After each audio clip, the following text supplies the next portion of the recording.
Have you ever thought that a canal, not just a waterway, could change the balance of power between two oceans, two continents, and two empires? The Panama Canal is the miracle that turned the world's trade map upside down, a project that showcases the ultimate in human courage, determination, and political ambition. But the story behind it, a saga written with sweat, disease, and thousands of sacrifices. Let's find out today how the Panama Canal was built, why it was built, and how it changed the world. The year is 1880. A thin strip of land in the heart of Central America, Panama, two oceans on either side, the Atlantic and the Pacific, but high mountains, swampy land, and uncontrollable rains in between. Here, a dream was dreamed of building a canal that could save ships thousands of miles. This dream was not born of an ordinary man, but of the same engineer who built the Suez Canal, Ferdinand de Lesseps. To Lesseps, the Panama Canal seemed like another Suez, but in reality, this land was completely different from the deserts of Egypt. The climate here was deadly: mud, malaria, and yellow fever pursued every worker. Engineering maps were ready, but human technology seemed helpless before nature. Lesseps called the project the pillar of human progress, but within a few years the project became a financial and human disaster. The French project collapsed in 1889. Thousands of workers died. Millions of francs were lost, and the world gave up on this dream. The unfinished excavations in the Panamanian jungles, rusty machines, and broken railroad tracks became monuments to this failure. But history did not end there, because a few years later a new player entered the field, with both the resources, the determination, and the political will: the United States. In 1901, U.S. President Theodore Roosevelt declared that the United States was to become master of the seas. To do this, he needed a route that would carry his ships from the Atlantic to the Pacific. The Panama Canal was no longer just a commercial project. It had become a symbol of America's dream of world power. Roosevelt said, "I will build a canal, whether it takes earth or politics." But there was one problem. Panama was then under the influence of Colombia. The United States tried to make a treaty with Colombia, but failed. Then Washington came up with a new plan: support Panama's independence. In 1903, Panama declared secession, and American warships blocked Colombia. Within days, Panama was liberated, and soon after, the United States took control of the canal zone. This game of politics and diplomacy became the foundation of the canal. Construction began in 1904, but this time, the United States had learned from past mistakes. Along with the engineers, medical experts were sent. First, they cleared the jungle, drained the swamps, and eradicated the mosquitoes that spread malaria. Dr. William Gorgas launched a sanitation campaign, which was the main reason for the project's survival. Without health, development is impossible. This is the lesson Panama taught the world. Leadership in the field of engineering was in the hands of John Fitzgerald Stevens. He changed the face of the entire project. Instead of a straight canal, he proposed a lock system, a system in which ships could be moved up and down at different water levels. The idea was not only revolutionary, but also feasible. But building this system was like cutting down a mountain. The biggest challenge was the culebra,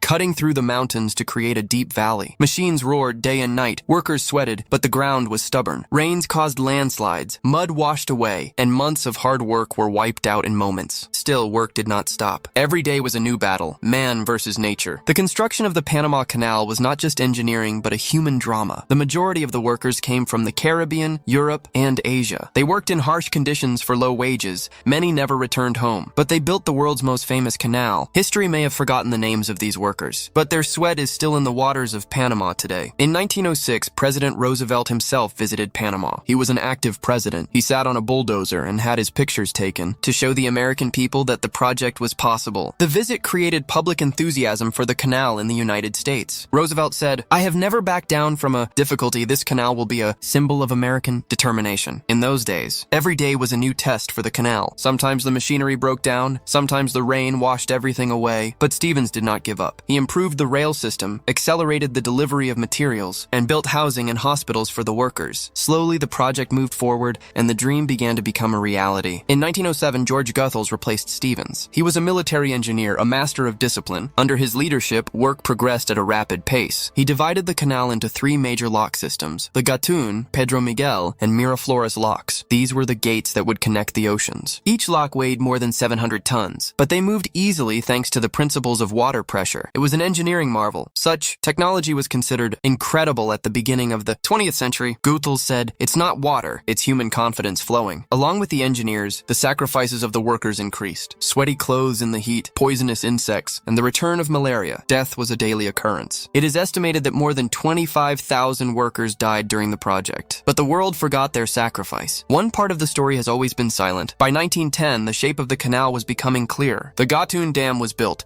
the largest artificial dam in the world at the time. The dam created Gatun Lake, the heart of the canal system. Ships could now pass through the lake between the oceans. It was the perfect combination of nature and engineering. The construction of the Panama Canal changed America's global reputation. It was no longer just a nation, but a world power. The project sent the message to the world that America can do whatever it wants. In Latin America, it expanded its influence through its big stick policy. That is, talk softly but carry a big stick. Before the canal was completed, the United States invested every political, economic, and technical capital it could. It was not just a construction project, but a statement that Washington was now the center of world trade and military power. The European powers were surprised that in a few decades a new imperial center had emerged. In 1913, as the canal neared completion, a historic event took place. A small ship, the SS Cristobal, entered the canal's waters for the first time. Workers, engineers, and soldiers all stood on the banks, applauding. The scene was like a victory in a war, a dream that had been fulfilled through the sacrifices of generations. August 15, 1914, the Panama Canal officially opened. Newspapers around the world called it the greatest engineering achievement in human history. But that same year, World War I also broke out, and the canal's political importance immediately increased. It was no longer just a trade route, it became a gateway to military power. U.S. fleets could now travel from the Atlantic to the Pacific in a matter of days. It was a revolution in war strategy. The world knew that whoever controlled the canal could rule the seas. The Panama Canal had now become a symbol of power, but there was a dark shadow behind this success. The people of Panama did not have full rights to their land. The United States took possession of a large area called the Panama Canal Zone. This area became a separate American world, where Panamanian citizens were restricted from entering. Despite independence, a new form of slavery had emerged. The people of Panama protested for decades. Their demand was simple. This is our land, our pride. But the United States kept it under its control, calling it a strategic asset. Over time, this issue became a political wound that persisted until the end of the 20th century. On the other hand, the world considered the Panama Canal a symbol of progress. It reduced both the time and distance of global trade. The journey of ships from Asia to America and Europe changed from weeks to days. The balance in world markets changed. This canal had become the aorta of the global economy. But one question remains today. Was the Panama Canal really a symbol of progress, or a manifestation of imperial desires? Can we call it a success by forgetting the human sacrifices? This is the contradiction that is associated with every great project. Man moves forward, but the stories are buried behind. After the opening of the Panama Canal, the world saw a new era. Trade routes became shorter, markets became closer, and the global economy gained momentum. But as quickly as ships began to sail, competition in world politics increased. Britain, Japan, and Germany also started dreaming of such projects. But the reality was, the owner of the canal was only one: America. During World War I, the canal proved to be a boon for the U.S. Navy. It enabled the movement of warships on both oceans at the same time. To its enemies, it was a symbol of American power that was not just a canal, but a water military frontier. For the first time, the world understood that infrastructure doesn't just change the economy, it also changes the definition of power. After the war, the Panama Canal became a central player in American international politics. Every country that was connected to the Pacific or the Atlantic Ocean came to depend on this route in one way or another. The U.S. government earned billions from toll fees, but Panama received limited income. Economic prosperity flowed in one direction. Political unrest increased in the other. Time passed. World War II came. During this time, the strategic importance of the canal increased again. The U.S. military established bases around it to prevent any possible moves by enemies. This canal was no longer just a commercial. One, it had become the center of the balance of power. In every war on land and sea, the mention of the canal was inevitable. The people of Panama, however, were unhappy with this scene. They had become strangers in their own country. The canal zone ran under the American flag, and Panamanians needed permission to enter it. It was a strange contradiction. Panamanian land, American authority. This sense of deprivation gradually turned into anger. In the 1950s and 60s,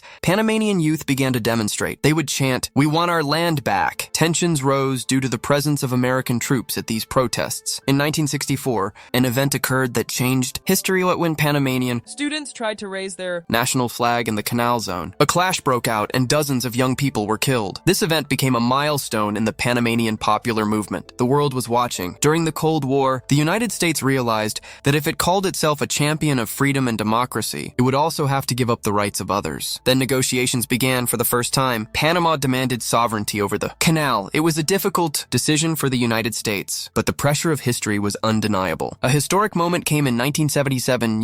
President Jimmy Carter and Panamanian leader Omar Torrijos signed the Torrijos-Carter Treaty. Under this agreement, it was decided that full control of the canal would be transferred to Panama by 1999. The agreement became an example of justice, patience, and political insight. This decision was not easy. Many politicians within the United States were against it. They believed that giving up the canal meant cutting off an arm of their global power, but Carter said, "Power is not what occupies. Power is what does justice." His words words were recorded in the pages of history. Over time, changes began to take place in accordance with the agreement. Panama began to take over the management, security, and operation of the canal. Young engineers were trained, and gradually a century-old dream began to become a reality. The dream of its own, authority over its own land. On December 31st, 1999, the day came when the American flag was lowered from the canal zone and the Panamanian flag was raised. There were both tears and joy in the eyes of the people. A century later, history corrected itself. The canal was the same, the water was the same, but the meaning had changed. Now it was not just a symbol of American power, but a sign of Panama's sovereignty. A new era had begun. Panama equipped the canal with modern technology, increased administrative transparency, and invested the revenue in national development. Today, the canal is the strongest pillar of Panama's economy. Education, health, and infrastructure projects are being funded by this revenue. The route that once symbolized slavery has now become a symbol of freedom. In 2016, the Panama Canal expansion project was completed. New locks, deeper channels, and larger ship lanes were built. The new Panama Canal now allows the passage of the world's largest cargo ships. This was the moment when a small country became the heart of global trade. The spirit of engineering was revived. Today, about 40 to 50 ships pass through the Panama Canal every day. This route handles more than 5% of the world's trade. Cargo ships from China, the United States, Europe, and Japan pass through here, fueling their economies. A century later, the canal is as important to the world as it was in its early days. But this success also comes at a price. Environmentalists warn that the pressure on the forests and lakes surrounding the canal is increasing. The effects of climate change are affecting water levels and transportation. The question is, are we once again waging war on nature in the name of development? The Panamanian government is now trying to strike a balance between the environment and development. Reforestation, protecting water resources, and reducing carbon emissions, all of these are part of the canal's new policy. The canal taught man that development is not just about building, but also about saving. Historians still debate today, is the Panama Canal a triumph of human determination or a symbol of imperialist intent? Some call it a miracle of technology, others a story of political conquest. Perhaps the truth is somewhere in between, because behind every great construction there are dreams and a price. If we think about it, the Panama